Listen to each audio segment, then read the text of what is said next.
கடவுள் அருள் YouTube channel நேயர்கள் அனைவருக்கும் வணக்கம். பரமத்தி வேலூர்ந்து சந்திரன் பேசுகிறேன்.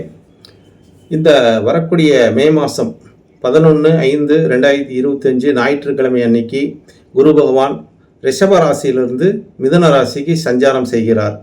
இந்த சஞ்சார காலங்கள் ஒரு ஆண்டு காலங்கள் மிதுன ராசியில் சஞ்சாரம் செய்வார்.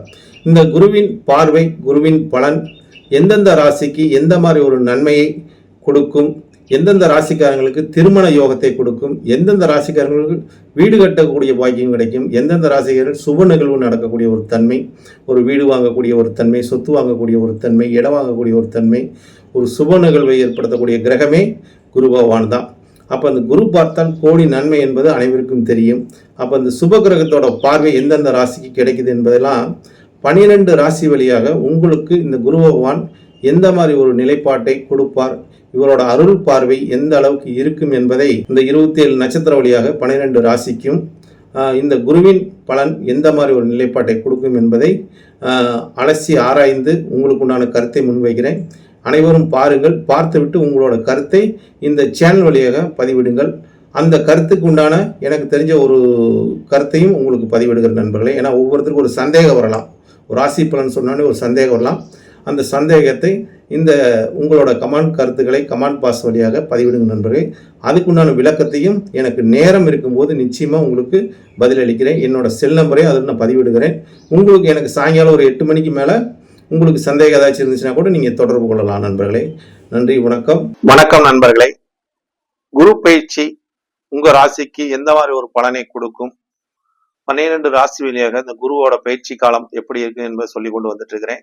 6வது ராசியாக கன்னி ராசிக்கு இந்த குருவின் பயிற்சி காலம் எப்படி இருக்கும். குரு இப்ப இந்த மே மாசம் 11/5/2025 மதியம் 1 மணிக்கு மேல பயிற்சி ஆகிறார், ஞாயிற்றுக்கிழமை அன்னைக்கு. அப்ப இந்த குருவோட பயிற்சி கன்னி ராசிக்காரங்களுக்கு எந்த மாதிரி ஒரு பராபலனை வழங்கும் என்பது அனைவருக்கும் ஒரு கேள்வியாக இருக்குது. இப்பதான் கண்டச்சனி வேற 7 சனி வேற பயிற்சி ஆயிடுச்சுனாங்க. இப்ப வாக்கிய ரீதியா இந்த பயிற்சி வாக்கிய ரீதியா அனைத்து கோயில்களிலும் அந்த குருவோட பயிற்சி காலம் நடக்கும். நீங்க மறக்காம போயிட்டு இந்த குரு உங்களோட ஜென்ம நட்சத்திரத்தை சொல்லி, கன்னியா ராசிக்காரங்களுக்கு ஜென்ம நட்சத்திரம் என்று பார்க்கும்போது உத்தர நட்சத்திரம் வருங்க, அஸ்த நட்சத்திரம் வரும், சித்திர நட்சத்திரம் வரும். இந்த 3 நட்சத்திரத்துல கன்னியா ராசியில் பிறந்தவங்களுக்கு ஒரு அர்ச்சனை செய்து கொள்ளுங்கள். உங்க பேரை சொல்லி ஒரு அர்ச்சனை பண்ணிக்கிறது நல்லதுங்க. ஏன்னு கேட்டீங்கன்னா, இப்ப கன்னியா ராசிக்காரங்களுக்கு தொழில்ஸ்தானத்துக்கு குரு போகிறார். அதாவது கன்னியா ராசிக்கு 4க்கும் 7க்கும் அதிபதியா வரக்கூடியவர். ஏன்னா ஆதிபத்தியம் முக்கியங்க. இப்ப கன்னியாராசி நேயர்களுக்கு குரு பகவான் பாதகாதிபதியா வரக்கூடியவர். இந்த பாதகாதிபதியா வரக்கூடிய குரு பகவான் பாத்தீங்கன்னா 10ஆம் இடம் தொழிற்ஸ்தானத்துக்கு போறார். அப்ப பாதகாதிபதி உங்களோட தொழிற்ஸ்தானத்துல போறார். அப்ப தொழில் ஏதாச்சும் நமக்கு பாதகத்தை ஏற்படுத்துமா என்பது ஒவ்வொருத்தருக்கும் ஒரு சந்தேகம் எழலாங்க. அதனாலதான் உங்களுக்கு பேர்ல நீங்க அர்ச்சனை பண்ணிக்கீங்க, உங்களுக்கு பாதகம் இல்லாம சாதகம் நடக்கிறதுக்கு. அதே மாதிரி இந்த குரு பகவான் 10க்கு போனாலும் உங்களோட கம்யூனிகேஷன் சொல்லக்கூடிய இடத்துக்கு தான் போறாரு. கமிஷன் அடிப்படையான ஒரு தொழில். அப்போ உங்கள் தொழில காலம் ஒரு முதலீடு போட்டு தொழிலை விரிவுபடுத்தலாம் என்று பார்க்கும் போதெல்லாம் அதெல்லாம் செய்யாம இருப்பது நல்லதுங்க. ஏன்னா குரு அங்க இருக்கிறதுனால பெருசா நீங்க எது செஞ்சு மாட்டிக்க வேணாம், இழப்பு சந்திக்க சரியாதீங்க. அதே மாதிரி குரு பகவான் இந்த காலகட்டத்துல உங்களுக்கு 10ஆம் இடத்துல இருப்பதனால நீங்க இருக்கிற செய்யற வேலையில கவனமுடன் செய்ய வேண்டும். இல்லாட்டி 10ல் இருந்தா பதவி பறிபோகும்னு சொல்லி ஒரு ஜோதிட சொல்லாடல் உண்டுங்க. பதவி இழப்பாங்கன்னு சொல்லுவாங்க. ஆனா ராவன் 10ல் இருக்கும்போதுதான் தன்னோட பதவியை இழந்தாராம் அப்படிங்கிற ஒரு வரலாறு தாங்க. அதனால எல்லாத்துக்கும் அதெல்லாம் நடக்காதுங்க. நமக்கு நேரங்கால சரியில்லைன்னா தான் நடக்குங்க ஜாதகப்படி. அப்ப இந்த குரு 10ல் இருப்பதனால அவரோட பார்வை சுப பலனை கொடுக்குங்க. அதாவது குரு இருக்கிற இடத்த தான் கெடுத்துருவாருங்க. எந்த இடத்துக்கு போறாரோ அந்த இடத்த அவரு எதுக்கு ஆசைப்பட மாட்டாருன்னு வச்சுக்கோங்க. அதனால நீங்களும் எதுக்கு ஆசைப்படாதீங்க. அப்ப குரு பகவானோட பார்வை பாருங்க, கன்னியா ராசிக்காரங்களுக்கு 10ல் உட்கார்ந்த குரு பகவான் 5ஆம் பார்வையாக 2ஆம் இடம் தனஸ்தானத்தை பார்க்குறாரு. உங்களுக்கு குடும்பம் நல்லா இருக்குங்க, பொருளாதார நிலை நல்லா இருக்குங்க, உங்களுக்கு எப்பவுமே கையில பணப்புழக்காட்டம் இருந்து கொண்டே இருக்குங்க, நீங்க பேசக்கூடிய பேச்சு நல்லா இருக்குங்க. அப்ப இது எல்லாம் ஒழுங்கா இருக்குங்க.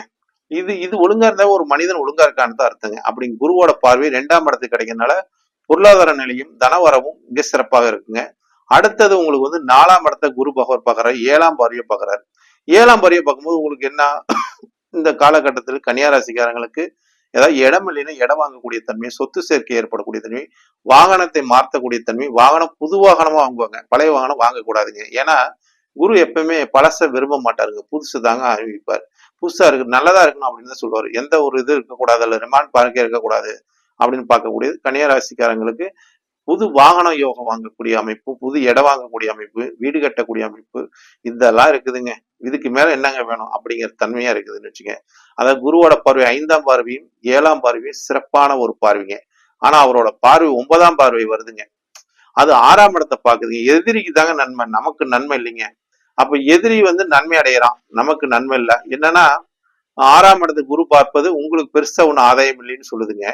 இருந்தாலும் உங்களோட இந்த காலகட்டத்தை நீங்க உங்களுக்கு குடும்பஸ்தானம் நல்லா இருக்குது, பொருளாதார நிலை நல்லா இருக்குது, இதெல்லாம் பார்க்கும்போது நீங்க செய்யற வேலையை மட்டும் கண்ணும் கருத்துமா செஞ்சுட்டு வந்துட்டீங்கன்னா, வேலையில எந்த அவைப்பேர் இல்லைன்னா உங்களுக்கு இந்த 6ஆம் இடம் கூட குருவோட பார்வைக்கு அதுல நீங்க தப்பிச்சுக்கலாங்க. 6ஆம் இடம் தொழிலை குறிக்கக்கூடிய இடங்க, உத்தியோகத்தை குறிக்கக்கூடிய இடங்க.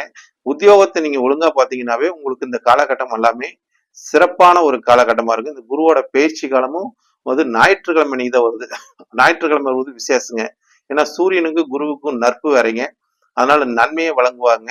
அதனால குருவோட இந்த பயிற்சி காலம் எல்லாத்துக்குமே ஒரு மாற்றத்தையும், அதே மாதிரி தொடர்பு நிலையில் இருக்கிறவங்களுக்கு எல்லாம் ஒரு மாற்றத்தையும், இது அதாவது தொடர்பை வச்சு ஏமாத்திட்டு இருக்காங்கல்ல, அவங்களுக்கு எல்லாம் ஒரு மாட்டக்கூடிய தன்மையெல்லாம் வந்துடும் வச்சுங்களேன். அதனால பொய் பேசுறவங்க தோப்பார்கள், உண்மை பேசுறவங்க ஜெயிப்பார்கள் என்ற ஒரு நிலைப்பாடு குரு பகவானோட சஞ்சார காலங்கள் இந்த ஒரு ஆண்டு காலங்களும் அப்படித்தான் இருக்க போகுதுங்க. அதனால முடிஞ்ச அளவுக்கு அனைவருமே உண்மையை பேசினாவே நன்மை அளிக்குங்க என்ற ஒரு கருத்தை முன்வைக்கிறேன். நன்றி, வணக்கம், வாழ்க வளமுடன். பரமத்தி வேலுன்னு சந்திரன். உங்களுக்கு ஏதாச்சும் இதுல சந்தேகம் கருத்துக்கள் இருந்தா இந்த சேனல் வழியாக உங்களுக்கு கருத்தை பதிவிடுங்க நண்பர்களே. இதுக்கு உண்டான விளக்கத்தை எனக்கு நேரம் இருக்கும்போது நிச்சயமாக பதிவிடுகிறேன். வாழ்க வளமுடன், வாழ்க வளம். கடவுள் அருள் டிவியை பார்த்தமைக்க நன்றிகள். மேலும் இது போன்ற தகவல்களை தெரிந்து கொள்ள கடவுள் அருள் டிவியை சப்ஸ்கிரைப் செய்யுங்கள். மறக்காமல் பெல் ஐக்கானை கிளிக் செய்யுங்கள்.